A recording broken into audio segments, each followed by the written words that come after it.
Wel, draw fan hyn yn adran y ffermwyr ifanc, mae enillydd ysgoloriaeth diweddara fferm Llindesa newydd cael ei gyhoeddi. A dyma hi, Teleri Fielden. Llongwarchadau mowr iawn neu ti. Cyn bod ni'n dod i gael gair gyda ti, gawn ni gael gair gyda un o'r beirniad, Tristan Edwards, o'r Ymddiriedolaeth Genedlaethol. Mae Llindesa yn eich portffolio chi. Pam benderfynwch chi mae Teleri oedd yr un i fynd mlaen ar ffarm am y flwyddyn nesaf? Wel, dyn ni'n edrych am rhywun sydd efo ragwedd positif i fynd i'r afel a diadell o ddefed, buches wartheg, isio gweithio yn y mynydd, hapus weithio cwn defed ac yn y blaen, a datblygu.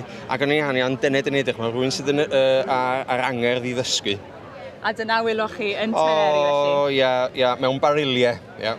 O, na fe, felly mae Llindesa mewn dwylo da fydde'n Ydy, dwi'n credu bod wrth gwrs y mantes mawr i ni, di bod o drws nesau i hafod y llan, mae rhywun yn fanno yn mynd i edrych ar ôl Teleri hefyd, so bydd o'n bartneriaeth gret, dwi'n siŵr. Na, a sôn am bartneriaeth. Partneriaeth yw hwn, rhyngoch chi yn yr Ymddiriedolaeth Genedlaethol, a chithe yn y ffermwyr ifanc, Arwel Jones, Cadeirydd CFI Cymru. Pa mor bwysig yw'r bartneriaeth mae i chi? Mae'n bartneriaeth bwysig iawn, a ni'n ddiolchgar iawn i'r Ymddiriedolaeth am 5 mlynedd o bartneriaeth bellach a'r 5 scholar yn mynd mewn. Da ni'n fudiad sydd yn cynnig cyfleoedd i bobl ifanc, ac mae hwn yn gyfle i rhywun ifanc i gael ei trod ar ysgol mewn i amaethyddiaeth ac i ychwanegu at ECV ac i ddysgu sgiliau fel wedodd Tristan. Mae yna gyfleoedd i gwrdd a gweithio gyda ffermwyr arall ac datblygu sgiliau ac hefyd i ychwanegu at ei addysg o fewn y diwydiant. Na fe, diolch yn fawr. A Arwel yn sôn fyna, Teleri, bod hwn yn gyfle i bobl roi trod ar yr ysgol. Wrth gwrs, na beth yw wedi ti, achos dwi ti ddim yn dod o deulu amaethyddol, neu ti'n mynd ferch ffarm, wyt ti? Na do, ond o'n i wastad eisiau ffermio, ond dwi'n meddwl bod o'n ddangos pa mor gryf di'r prosiect bod rhywun fel fi yn gallu cael y siawns i cael flwyddyn yn Llyndy a cael y siawns i rheoli'r ffarm, ond hefyd efo gymaint o gefnogaeth hefyd.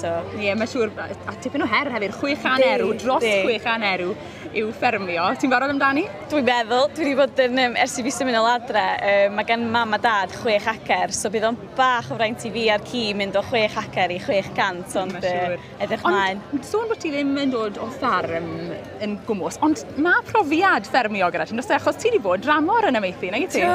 Do, o'n i'n gweithio allan yn Ffrainc yn y Rown Alps am tua 2 flwyddyn ar ffarm ac astudio allan fanna hefyd, felly ges i'r siawns i ffarmio allan fanna, ond dim ar y lefel bydd hwn.